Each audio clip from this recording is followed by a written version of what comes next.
So welcome to the last one this year of the GDI lecture series. It's been a brilliant series so far, so we're expecting great things of this one as well. Most of you know Tom, so I won't really spend long introducing him. He's currently research director at GDI, works on the politics of development, especially since last year's book on the developmental state of Ethiopia. He's an internationally leading authority on that particular country. He works across a much broader range of issues as well, around social protection, agrarian reform. It's highly prolific. It's been a book a year or I think, actually, sorry. 22, 23, 24, so I'm looking forward to next year's. So, much of what we cover there, but we'll definitely get it in the series it can. So Tom can explain a little bit about the background. It's the only book of his that I haven't read cover to cover yet, so I'm looking forward to getting the update here. And they're all open access as well. So whatever you don't get through stay, but we'll late. So usual routine, 45 minutes, and then Q&A. Very one at the top. Thank you. One thing I can guarantee is there will not be a book in 2025. And yeah, so this is culmination, quite a long process of different research projects. This particular project is part of the Future Downs Research Centre, which was based in GDI in Manchester, but was a very much interdisciplinary social sciences and engineering collaboration. This research is primarily the social sciences side of that, the political side of that particular project. And itself was collaborative. So on the call we have Rafa, who's one of the co-authors. I can't get him up on the screen to say hello, but he is there. His voice can be heard later on when we get to Q&A, if I get difficult questions. And then also some other co-authors who aren't here, Fanaga Bersambet and Digeling Hailu, who are both from the Institute of Peace and Security Studies at Addis Ababa University, Luca Pulu from University of Palau, and Emmanuel Tartini includes the Water Institute. But the book basically is explaining that is the Grand Ethiopian Renaissance Dam a couple of years ago. It was undergoing exfilling. It covers a slightly larger air surface area now, and a couple of years later. But it's to try and understand this dam, which will be, by certain measures, the biggest dam in Africa when it's finished. In context of its recent history and much longer term history, the GERD itself, which is that big red dotted bar in the middle, is certainly the biggest and most high profile of Ethiopia's dams, but it's by no means the only one.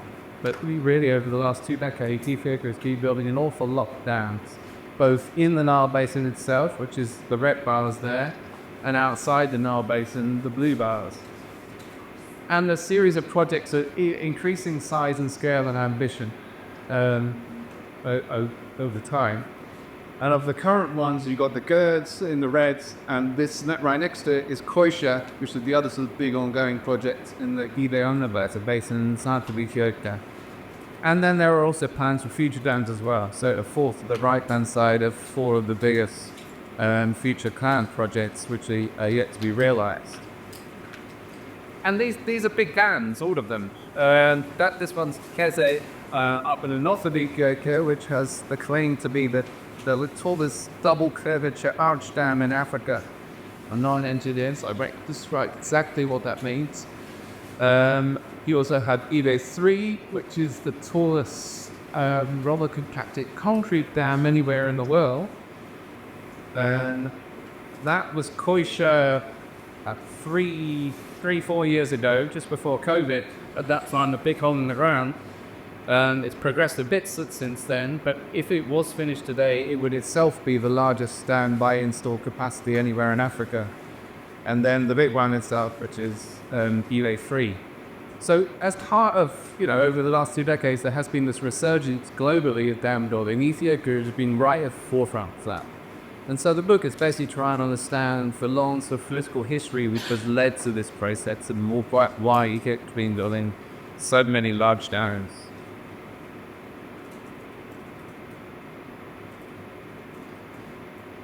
So I won't go into great detail on theory, but basically the starting point of understanding the politics of dam building, we argue in the book, dams, like any other big infrastructure project, need a number of different things. One, i.e. the technical capacity to actually be able to plan and carry out the project itself. Two, they need the financial capacity to be able to fund construction. And at the center of that is then inter-elite politics, how politicians are able to mobilize that both technical and financial capacity to have often a very long-term vision of how they're going to bring these projects about, down to the whole. Many of them have histories of decades, if not centuries, but yeah, at the actual construction of a dam usually takes at least a decade, if not more.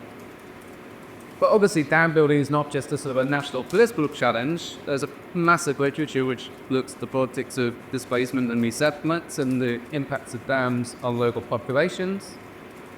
And very often, the idea that in order for the populations to be able to resist, that depends on their ability to mobilize through either domestic or international social movements, or through some national political elites. Likewise, dams, by their very nature, in many cases are kind of boundary affairs. So a dam involves river basin politics with riparian countries. And through that, you enter into a whole sort of global political infrastructure. So how global and regional power brokers align with riparian countries, how that then connects to access to global finance and engineering construction firms. So for a lake developing country like Ethiopia, almost inevitably they are dependent to some degree on external finance and external expertise, a handful of engineering firms which go on lake dam construction.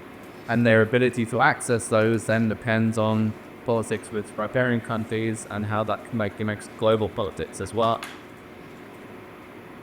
As I said, one of the best ways that local populations can actually influence dam building is not through domestic mobilization, but rather through allying with international organizations and sensibly block external finance for those projects. And in the case of the hydropower projects, that then immediately then connects also into regional and global energy markets as well. So the point is not so much to provide us with a very parsimonious theoretical framework through which to analyze this, but rather to point out the complexity of the different political dynamics, the economy dynamics that go into building dams, and particularly the multi-scalar nature of this process. The book is wrestling with processes which range from the very global right down to the very local, and how those interbred and intertwine with one another, and why at certain points that has facilitated Ethiopian dam building and other points it's blocked it, and indeed shaped the geographical or spatial distribution of Ethiopian dams. But Ethiopia has been called quite frequently the water tower of Africa, and it's a phrase that apparently was coined originally by Haile Selassie. Well, I don't have proof for that. But a lot of it, basically the rationale for that comes from Ethiopia's geography. So Ethiopia's got central highland plateau in the middle there, bifurcated by the Rift Valley, and then lowlands surrounding it. The vast majority of the rainfall falls on the western side of Ethiopia. With the result, you've got three river basins: the Abai, which is the Blue Nile, the Bara Kobo, which bleeds into the White Nile, and then the Oba Bibe, which bleeds south into Kenya. So three which are very high potential for hydropower, dams situated as it extends from highlands into the lowlands. And then the eastern half of the country, much less rainfall, and as a result, much less potential hydropower, but albeit certain amounts, and some irrigation potential as well. And that physical geography also then maps onto a particular pattern of human and political geography. So this is a fact of population density, so the vast majority of the population live on that highland plateau. The Ethiopian state originates in the north center of Ethiopia and expanded over time into the lowland periphery. And the result is that dams, which tend to be built descending from the highlands into the lowlands, and particularly the irrigation projects that go along with them further downstream in the lowlands, connect to this political geography and history of marginalization. So on the whole, dams and irrigation projects entail displacements, negative impacts on politically marginalized ethnic minorities, and what we're often practicing mobile livelihoods. And shifting cultivation and partial disease. Now, as most problematic figures in the world do, a lot of this goes back to British colonialism, and in this early, late 19th, early 20th century. So British interests in this part of the world centered on Suez Canal, and as a result, and linked to that, they then wanted to invest heavily in Egyptian agriculture as part of its strategy for stabilizing Egypt, so particularly cotton, and for that they needed irrigation. And that then shaped the whole pattern of British colonialism. It provided the incentives for the British colonialism in Sudan, in Uganda, and also a series of expeditions by engineers upstream on the Blue Nile as well, into Ethiopia. So essentially here you've got, the Blue Nile is the slightly darker river basin jutting into Ethiopia. The broader part is the whole of the Nile Basin. And the Pike Nile flows through Sudan and South Sudan and Uganda.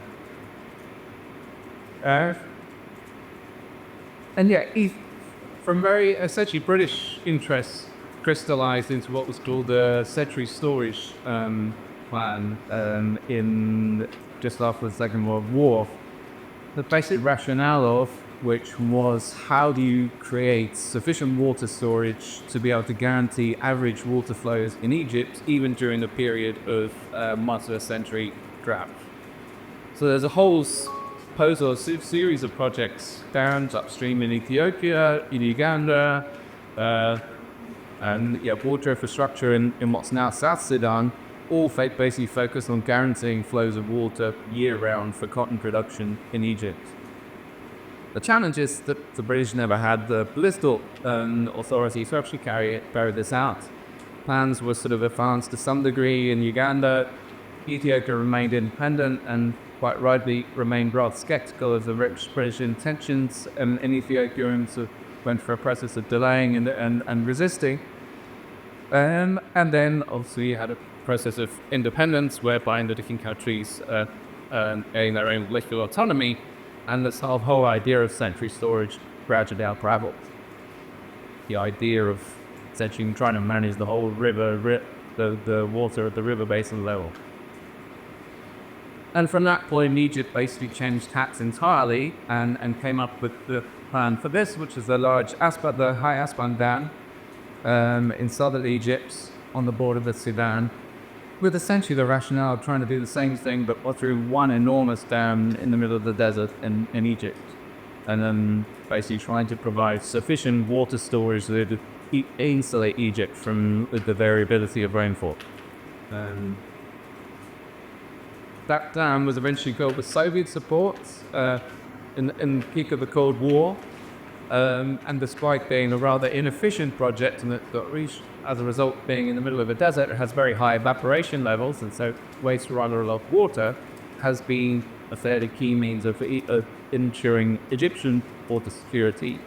And a key part of that was the 1959 Nile Waters Agreement between Egypt and Sudan, where essentially Sudanese support for the dam was contingent on Sudan being given approval to build its own dam, the Osiris Dam, in Sudan. And the two countries essentially divided up Nile waters between themselves. So Egypt took the vast majority of the water, Sudan took the lesser share, and all of the upstream countries completely not. And assumed that they didn't have any right to any of the water whatsoever. And essentially from that point onwards, Egyptian foreign policy is centered on this idea: how do you stop upstream countries from building water infrastructure which will gradually start to unravel the 1959 agreement and Egypt and Sudan's access to the water. And so, central concern with blocking in external finance for projects, blocking external assistance, and at times provoking instability in upstream countries.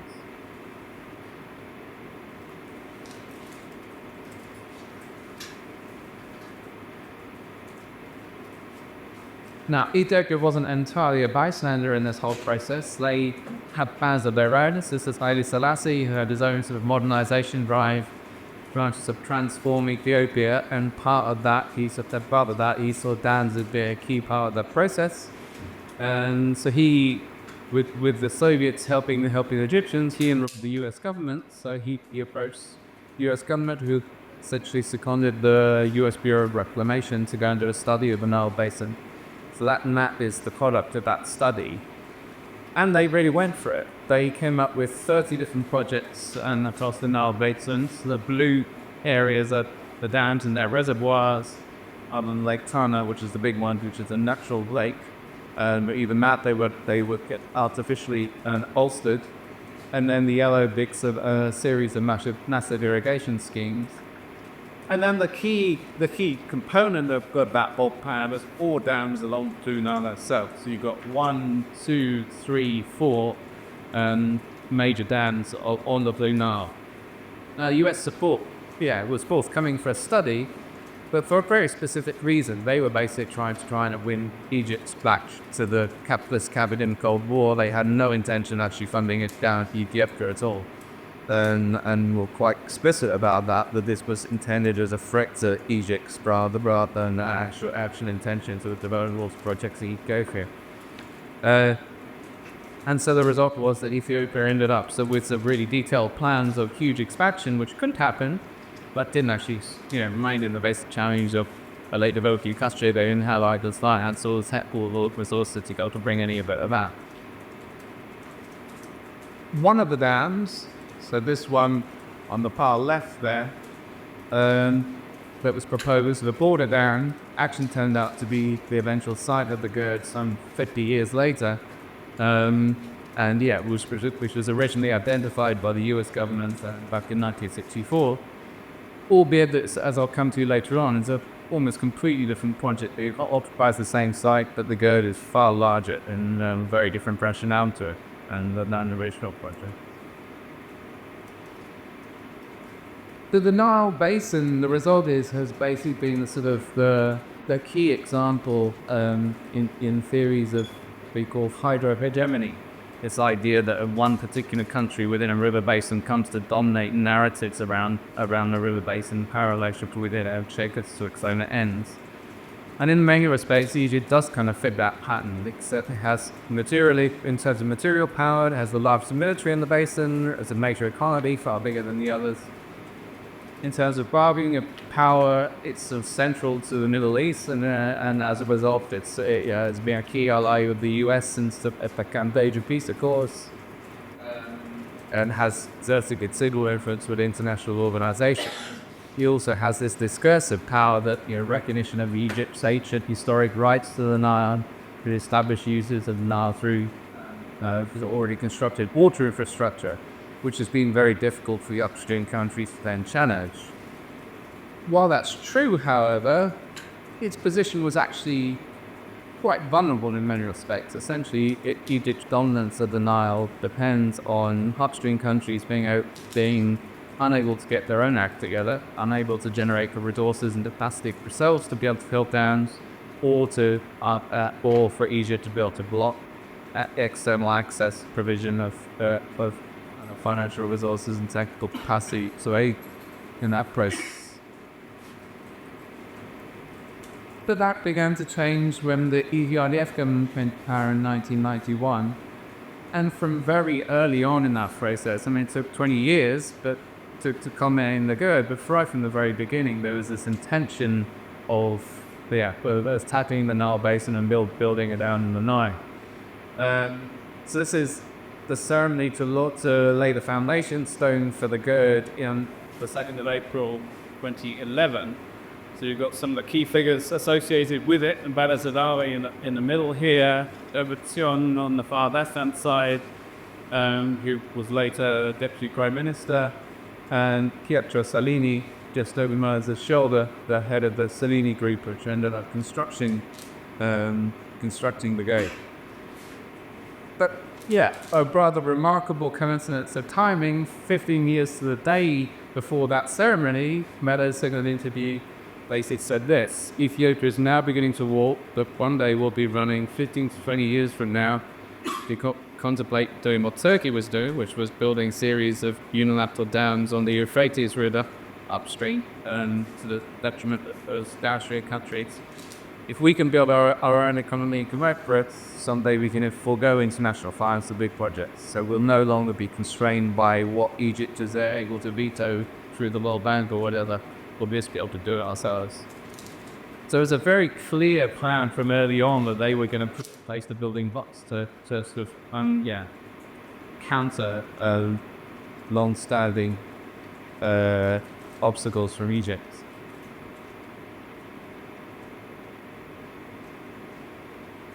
And in the book, so that's Malez in his youth, probably 10, 15 years earlier. In the book, we try to understand, well, why? Where does this impulse come from? Where is this obsession with land? And essentially, the argument is that it's rooted in the nature of political power under the EPRDF as a minority ethnic group that came to power and dominated a regime through a Maoist struggle. They needed somehow to consolidate the regime when they came to power in 1991. Came to the conclusion that essentially the democratic elections, even if you win democratic elections, that sort of trying to maintain through power through patronage wasn't positively viable. But the only way they could do it was essentially by growing the structural transformation of the economy. First of all, doing agriculture, raising agricultural productivity, ultimately industrialization and employment as a means of tying people into the regime and giving something materially to hold on to. That's of course, strategy was only reinforced by a series of what the government called Armageddons in the early 2000s. So a split in the ruling party 2001, urban protests 2002, 2005, a major food crisis in 2003, which they kind of interpreted through that lens of feeling like they were about to be swept away by this avalanche of unrest and problems. And that sort of led to them refocusing. So post the split in 2001, the centralized power around Meles Zenawi, and he very much his vision of a developmental state which was going to transform Ethiopia and deliver what he called an Ethiopian Renaissance. This idea that 1,000 years ago, Ethiopia was one of the foremost countries in the world, went through a millennium of decline, and that, now was the chance for an Ethiopian Renaissance, for it catch up with them with advanced economies and retake its place in one of the leading countries in the world. So this Renaissance symbol was sort of a very important of the nationalist narrative. That's the broader impulse towards economic development, but within that, electricity was seen, and one former Central Committee member of the ruling party said in the scene as a matter of life and death, that this was one of the key things that they had to get right, they had to put in place in order to bring about structural transformation of the economy. It was interesting that at that stage in the mid-1990s, they had a series of discussions with the World Bank around the electricity sector. The World Bank was all in for thermal infrastructure. They were saying, build some thermal power plants. Don't worry about hydropower, takes too long, too expensive, too difficult. The Ethiopian government was very concerned that imports of fuel that become independent on imports of fossil fuels. They wanted us to as national energy security, and so very much pushed hydropower and an alternative to that, and started with a series of small, relatively feasible projects, but gradually had these growing ambitions. That one of the founders said, we started with the smaller ones that were ready, and in the meantime we made others ready. The demand was growing all the time. We completed one project, but by then the demands have grown. So the only way was to overrun the problems, see if that's feasible. Why not down to 1,000 megawatts? So this rapidly growing ambitions of kinds of outtakes the demands from population, from growing industry, from growing other uses, with bigger and bigger dam projects. One of the interesting parts of that is that the decision to go to hydropower rather than fossil fuels initially had absolutely nothing to do with the environment, as far as I can tell. And it was very much about economics and concerned around dependency. But inevitably later on, Meles was selected to represent Africa at 2008 Copenhagen Climate Summit. Ethiopia came really increasingly recognizing that, frame itself as a green developmental state.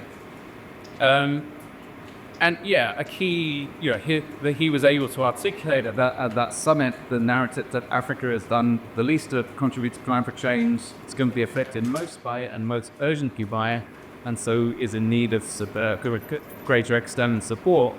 And a key part of this narrative was that Ethiopia was doing something different. They weren't just replicating carbon-intensive growth. They built the series of supposedly green band, come for that later, which were providing clean electricity to farm the plans for a massive electric rail network, eco-industrial parks, and also electricity exports across the north of East Africa. And that it was, doing something fundamentally different from what had been done previously. And the whole program started to deliver results. That graph shows economic growth, so the blue line is GDP per capita on the right, so averaging around 10% a year. The red line is so the blue line is growth percentage, red line is GDP per capita, so rapidly escalating. And that then led to growing fiscal space, so the red is the tax revenues, and not really increasing with the tax to GDP ratio, which would perhaps be a sign of something more substantial, but it's actually riding this wave of growth to further increase in tax ratio, tax revenues. And that then gradually fed in and gave the government increasing confidence. So these projects are always a bit of a gamble.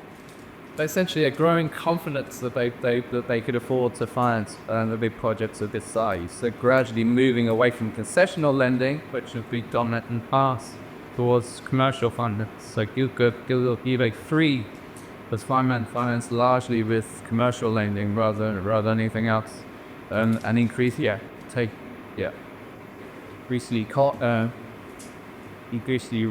borrowing stood behind many of these projects. And they also took some measures to try and build technocratic capacity domestically, partly in recognition of the difficulty of securing external support.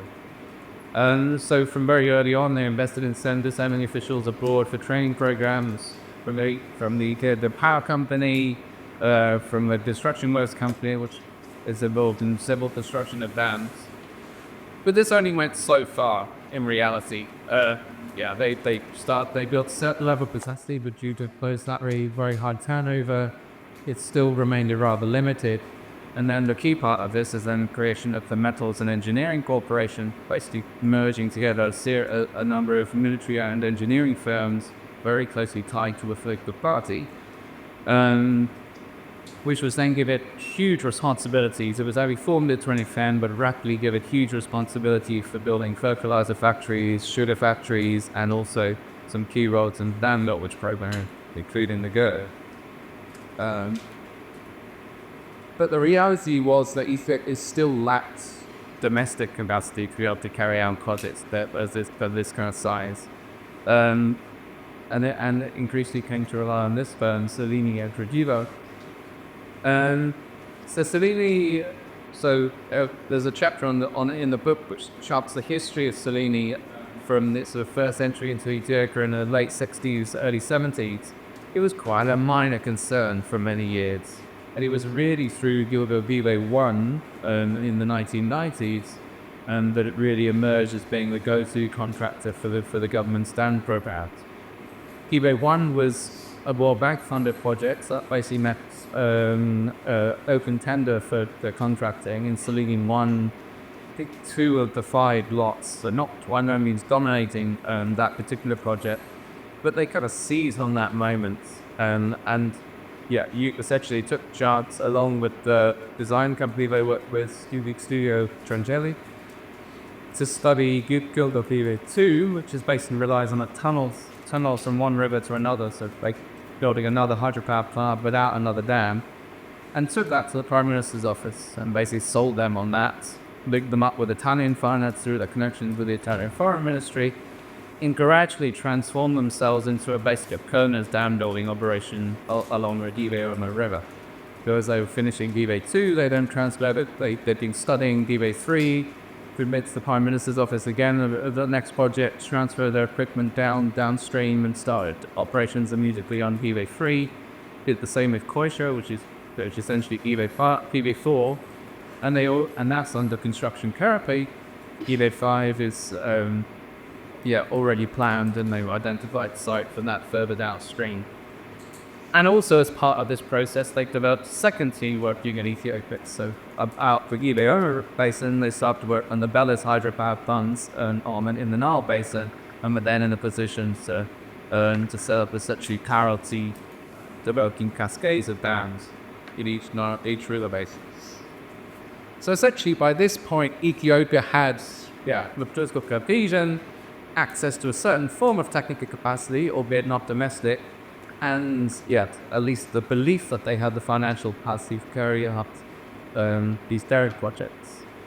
In the meantime, it'd been doing a number of different things. It tried to pursue a collaborative approach to the Nile Basin, and came up eventually through the World Bank's sponsored Nile Basin Initiative, the main bit of which focuses on Egypt, Sudan, and Ethiopia.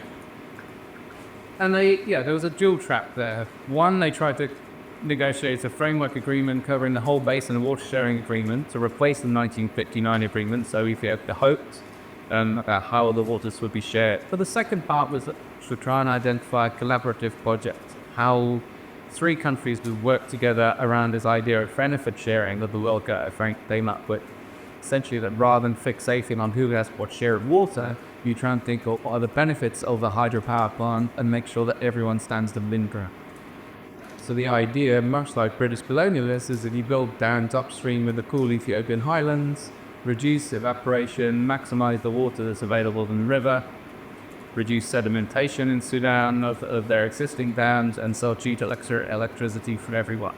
And the hope was that that win narrative would be enough to seal the deal and unlock the politics of the Nile Basin. In reality, it wasn't. It unraveled rather predictably around negotiations about water security, with Egypt insisting on its historic rights, and Ethiopia and other African countries pushing for equitable utilization of the Nile waters. And at that point, in around late 2009, early 2010, is when Ethiopia started planning the Renaissance Dam. And at that time it was called Project X. It was secret negotiations from the Prime Minister's office and a handful of people in the Ministry of Water. Even the electric power company, which ended up managing the project, was completely unaware that it was going on by all accounts. And it was announced just as the terrorist uprising was going on. Many people sort of said, it's a Egypt response to it. But in reality, it had been going on for at least a year and a half beforehand, and work was already underway. And it was really just sort of a moment to announce the project, which we couldn't be hidden for much longer anyway. And was immediately kind of embraced as some national symbol, along with its naming as in line with spring about Ethiopian Renaissance.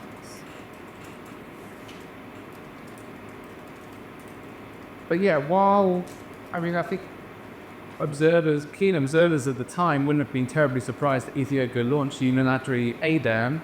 I think most people were pretty stunned about what dam they did actually announce when it came to it. And this graph gives you an indication of why. So you've got five sets of bars on the left there are basically what the US government studied in the 1960s. So installed capacity in blue, water storage in grey, energy in orange. Next four, so that's a 4-dam cascade, and then the total. The NBI switched to a 3-dam cascade, and then total there, and then last all the GERD, which has gone through different iterations. But basically what it does is it combines all of the installed capacity and all of the water storage of a cascade of dams into one project. So it's an enormous dam, far bigger than anything that had previously been considered by anyone in the Nile Basin. But vitally, what it doesn't do is combine the average energy. The problem is that there simply isn't enough water in the Nile to be able to run the dam at full capacity anywhere near majority of the time. So essentially, it can produce vast amounts of electricity for about 30% of its operating hours. And yes, the rest of the time is forced to run at much lower levels. Essentially because there isn't enough water in that day. because of it.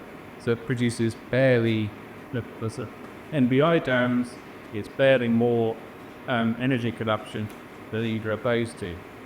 The result is it's a hugely inefficient way of trying to meet Ethiopia's energy needs. It's far too large, so it's so passive it needs to be. On top of that, as the map showed earlier, it's very far from the main point of demand within Ethiopia, Addis Ababa, and so you've got transmission losses to move the electricity along. It starts at the bottom of the future cascaded dams. So Ethiopia still intends to build a couple of other dams further upstream if it gets the chance. But that doesn't really make much sense. It's essentially you build a dam upstream. As you fill the water in the upstream dam, you have to lower the water and electricity production in the lower dam. People generally start at the top and work their way downwards for good reason. It also has a distinct advantage of flooding the Mandaya site, which was another one of the proposed dams there, which the reservoir will eventually cover it. And for many people working in the MBI study were convinced that the Mandaya site was the best dam site at any in the entire Nile Basin.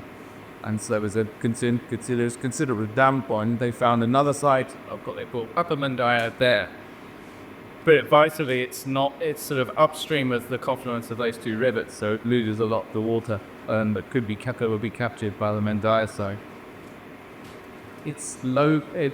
Ethiopia is higher, it has lower evaporation rates than the Aswan Dam. Anyway, you would choose to build one, but with the Ethiopian sites, has actually got the highest evaporation rates of NEs, a relatively hot, lowland area, rather than building a dam in a very steep gorge, which would be possible upstream.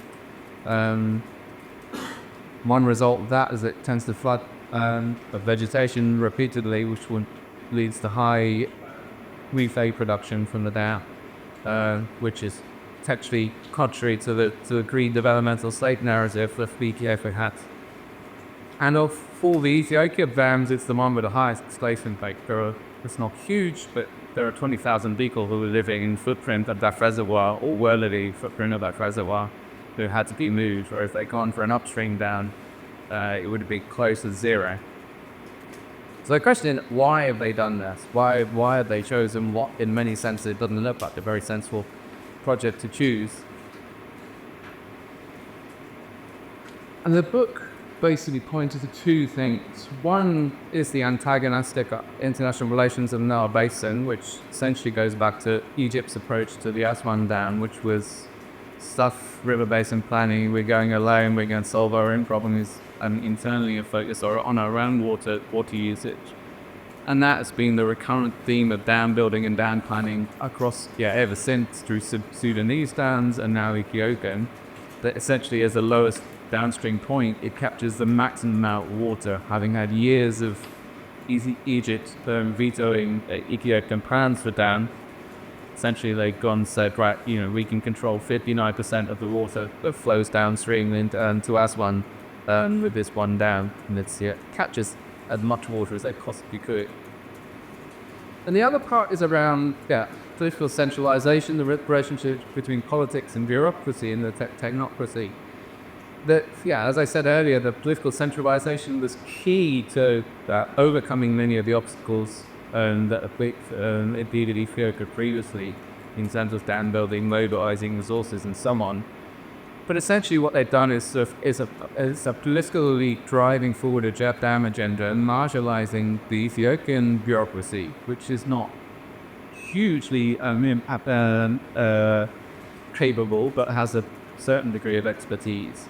And essentially, the Prime Minister's office in Salini, commercial company, which his interests don't necessarily perfectly align with an efficient electricity sector in Ethiopia, designing this dam and other dams themselves and excluding the technocracy. Along that, you've got Metzet, which is a firm recently put together, clearly and completely incapable of carrying out a project to this degree, and which was completely out of his depth, and came up with a range of innovations, basically, which further expanded the installed capacity and further undermines the efficiency of the dam in the process. And this is sort of illustrated a little bit by these graphs, which basically show the planning process for Ethiopian electricity. So there you got in the dark blue, it's still capacity in Ethiopia. The light blue is peak demand in different years. The red are the power sector master plans where they project forward demand over time.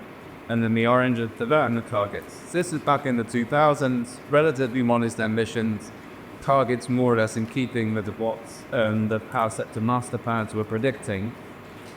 And as we go on into the 2010s, it gradually unraveled, and politically defining targets become completely divorced from a kind of sensible planning process. So that's the power sector master plan in red. You get the target that is way up there, 10,000 megawatts, which has no connections, a realistic assessment of what electricity is required. And then even more so here, essentially you've got these red lines with the consultants who produced this power sector plan basically said we were forced against our wishes, to assume that the government would deliver on a vast network of electric railway, the bus, and all these industrial plants running at full power, completely unrealistic, and that was the basis for this projected demand. But then that wasn't even enough, so the Deputy Prime Minister at the time then shifted the higher prediction of that red line further forward and said, we need to be ready 5 years early, so we're gonna move the target further forward. Which is fine in itself, ambition, great.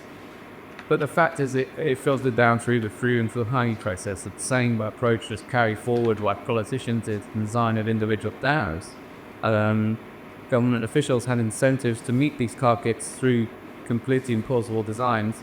And so it's not just the GERDs. Every single dam pretty much was carried out the same with the same basic process where they artificially inflated the installed capacity, made it far larger than the design warranted for them, and was relatively inefficient in the process. I'm running out of time. I could come back to electricity and, well, no, maybe I'll stay with that. It's just a great thing. I mean, the ultimate goal of all of this was that Ethiopia would be able to deliver electricity both to domestic consumers, to restart the industry, and as exports. And the result is, there's a chapter in which we look at this, and ultimately all the full three of those have rather failed. The top graph, the left-hand side shows that the expansion of the grid for the early 90s to more recently, so it has been a huge expansion. But alongside that, the bureaucracy basically tried to gain assistance. They came up with the government set the targets for accessors, for dots on the top graph. And they came out with a separate distinction between connections and access. So access, which gets close to, but doesn't quite meet those targets, is basically having an electricity line that passes within 10 kilometers of your house. So that's improved quite markedly. From the grey line along the bottom is the actual connections, where there's big far less progress, and the reality is that there are now a grid which covers big chunks of the country, but doesn't actually connect very beacons to electricity. And you have similar problems around the industrial parks and exports, where essentially huge ambitions, huge plans haven't been realized. I will wrap up. Very briefly, the last decade has been a period of huge economic and political upheaval. Series of protest movements, the forced regime change within the EPRDF. Ultimately, Ethiopia get classified as being a high risk of debt default, and gradually the IMF and the World Bank be pressing for liberalization of the electricity sector and unraveling of the whole model which was built, and subsequently, with crisis, civil war rolling since 2020. And in the midst of this, you've got the GERD gradually creeping on amidst financial woes. It's now taking 13 years. It was originally ambitiously expected to be done by 2017. It's still not quite there. Albeit that they have now largely filtered out. So it's the water level in blue basically filling in steps. With each raises, and they're raising the level. They've now thought, we don't have the exact data, but they have now basically filled the basic dam that's into the issue phase from this point onwards. But the problem is that negotiations with Egypt and Sudan are completely deadlocked. essentially none of the three countries that seems to have any real interest in pushing this forward and actually get the deal, making any concessions that are required to make the deal. Which is fine for now. They've got through filling without major crisis, but the expectation is that at some point there's going to be a major drought and you're going to have two very large dams on the Nile completely uncoordinated, and big questions around where the water's stored at that point and quite what posits result from that. So I will leave it there. In terms of conclusions, one that this is all connected to the intersection of different multi-scalar political dynamics, which the framework is trying to capture. Part of it's around the international antagonistic, international relations in the Nile Basin.